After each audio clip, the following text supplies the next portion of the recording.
Hello everyone! Rooftop date night with my husband. Lami ang pagkaon, nindot ang view, pero ang pinaka the best, kabalo mo? Ang company sa usat-usa guys. Kay talag sa unrag yud mi magkauban or naay time nga mugawas kay tungod sa kabisi sa pang-adlaw-adlaw nga mga panginabuhi. Hoy, kaseryoso ba? Anyway guys, pasulod na mi sa elevator and sa elevator pa lang, nice na siya guys.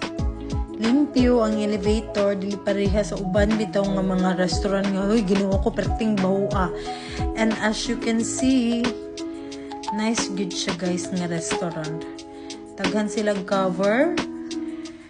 And ang view jud ang breathtaking ani guys. As you can see. Well, sa food guys, na-enjoy na mo ang beef tenderloin sandwich. Nga nag-share na lang me because sharing is loving guys. Uy, ka-sweet. Anyway guys, keep choosing each other everyday, even in small ways. Because love isn't about grand things all the time guys. Little things is mattered. Hoy, asa ka English to, bayuta. Wrong grammar lang, bahala na mo.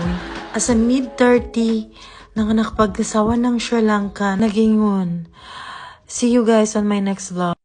Bye! Mwah!